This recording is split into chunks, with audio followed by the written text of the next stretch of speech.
était une fois. C'est comme ça qu'une histoire commence. Bonjour Judith Bérard. Bonjour Roxane. On vient tout juste d'entendre l'extrait de la chanson Tant qu'on rêve encore de votre troisième album Tant qu'on rêve. Est-ce que vous êtes basé sur un concept particulier pour composer cet album-là? Bien, en fait, ça faisait longtemps que j'avais pas fait un album. J'ai été 10 ans en Italie, donc je me disais comment je pourrais faire pour que les gens ils me replacent un petit peu dans tout ce beau monde du show business, Judith Bérard, attends une minute. Et en fait, l'idée m'est venue de faire un petit peu un retour sur mes comédies musicales que j'avais fait et celles que j'aurais aimé faire aussi. Même des rôles masculins comme SOS que je me suis permise de faire sur l'album. Oui. Puis parmi les 10 chansons de votre album, il y en a une seule qui est c'est vous qui l'avez composée. Ouais. Pourquoi n'avoir glissé qu'une seule? Bien, en fait, je voulais vraiment rester sur les comédies musicales francophones, faire découvrir aussi sur une clé de lecture, une couleur différente, un peu plus personnelle, des comédies musicales qui sont souvent assez spectaculaires. Et je me suis donné le droit de faire une petite chanson qui est un peu comme ma comédie musicale à moi. Quelque chose qui se passait au moment où je faisais l'album, en fait. Puis ça fait 9 ans que vous avez fait votre deuxième album, Itinéraire, a sorti en 2005. Oui. Ça fait 9 ans. Pourquoi avoir attendu si longtemps avant de sortir un troisième album? Je sais. Quand vous m'avez dit 9 ans, j'ai dit ça fait pas 9 ans, 2005. J'ai pas l'impression que ça fait 9 ans, mais effectivement, ça fait 9 ans. Pourquoi j'ai attendu si longtemps? Oui. Bien, en fait, c'est que j'ai construit un studio de musique avec mon mari en Italie.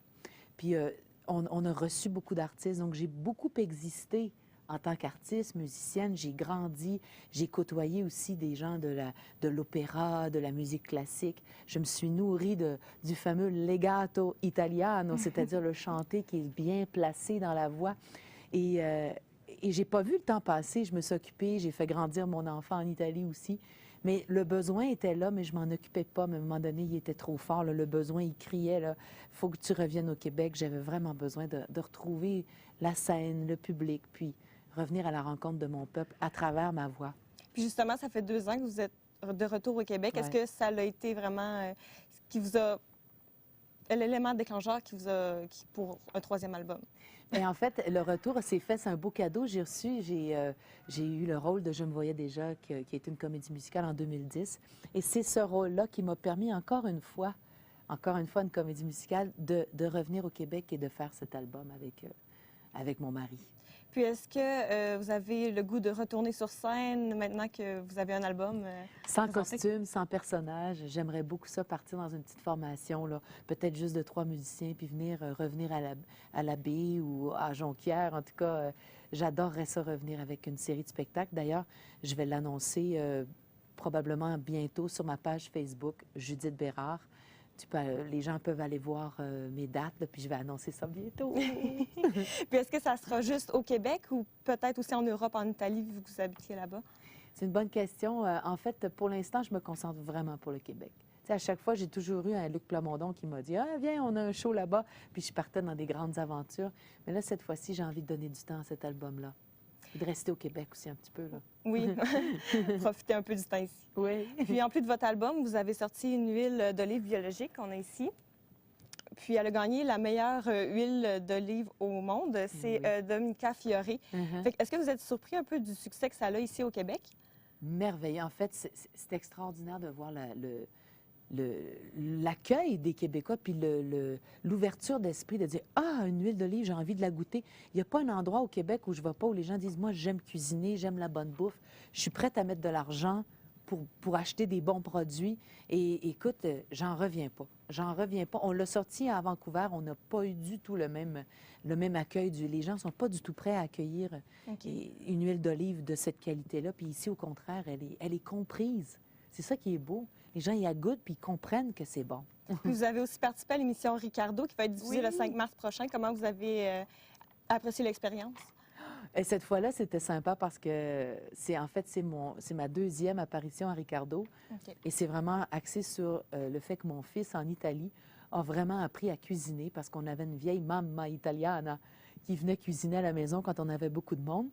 Et elle lui a montré vraiment les bases de la cuisine italienne. Et Jonathan, il a ça, ça vient pas de moi, là, c'est sûr. Mais il a ça dans le sang, puis il est super doué pour faire des pâtes. Lui, il jette un œuf dans de la farine, puis il te fait des fettuccini. Tu les as même pas vus apparaître, là, puis ils sont dans ton plat avec toute une sauce. Et c'est lui qui cuisine à Ricardo à l'émission du 5 mars. OK. Puis aussi, pour revenir à votre album, Oui. sur votre site Internet, il y a une section où on peut envoyer, les gens peuvent envoyer leurs rêves. Oui. Puis vous faites aussi des capsules à partir de ça. D'où vous est venue l'idée de faire ça? En fait, ça s'est passé quand on a tourné le clip Tant qu'on rêve encore. J'ai invité les gens à venir me montrer c'était quoi leur rêve. Et j'ai eu tellement de monde qui ont dit oui, qui ont eu le goût de participer, puis c'était tellement beau ce qui se passait sur le plateau, l'intensité qu'il y avait dans les yeux des personnes qui n'avaient jamais été devant une caméra. Et tout se perçoit, si vous regardez le clip, là, vous allez voir, il y a de l'émotion au bout. Et c'est vraiment vrai, là, les gens étaient sincères, ils montraient ce qu'ils veulent faire plus tard, genre olympique, rêve olympique, ou peintre, ou danseuse. Et de là m'est venue l'idée de faire des chaises, les chaises de rêve. Et là, j'ai mis les chaises backstage, puis j'assoyais les gens devant la caméra. Je disais, là, dis-moi juste ton rêve. Et quand on a vu le résultat d'une vidéo après l'autre, c'était tellement beau et tellement inspirant qu'on s'est dit, pourquoi on ne fait pas une plateforme rêve accompagnée de la sortie d'album, puis inviter les gens à créer la plus belle grande banque de rêves. Puis justement, votre ami Maxime Roy a fait une vidéo comme ça. Puis dans un de ses rêves, elle a dit que c'était de voir vos rêves se réaliser. Donc, quels sont vos rêves? Oh! Bien, ça, c'en est déjà un grand, d'être revenu au Québec et d'avoir fait cet album et de le partager parce que un grand besoin que j'ai, c'est d'aller à la rencontre des gens. OK. Ma voix, c'est un peu mon leitmotiv, ma locomotive pour aller à la rencontre des personnes, de village en village, de ville en ville. Et je pourrais te dire, on parlait tout à l'heure avec un de tes professeurs d'apprendre à vivre mieux avec la terre et de mieux la respecter, de se dépêcher d'apprendre à vivre en harmonie avec la terre. Mais ça, c'est des rêves sociaux. Si je te parle de rêves plus personnels, je te dirais de continuer d'oser, de me montrer telle que je suis vraiment, même si ça dérange, d'être le plus authentique possible et de ne pas me lâcher. Donc, de continuer de donner de l'importance à mes rêves. Mais je vous le souhaite.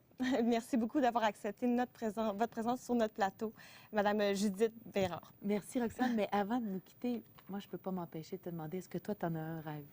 Moi, j'ai un rêve, oui. C'est beaucoup plus professionnel, là. Ce serait vraiment d'être chroniqueuse comme je fais en ce moment. Artistique, ce serait vraiment mon plus grand rêve, là. Mais je te souhaite d'être chroniqueuse dans le monde artistique. Merci beaucoup. Donc, on rappelle qu'on peut se procurer l'album de Madame Bérard dans tous les points de vente au Québec, comme Archambault ou HMV, puis aussi sur iTunes. On se laisse sur un dernier extrait de l'album, L'envie d'aimer.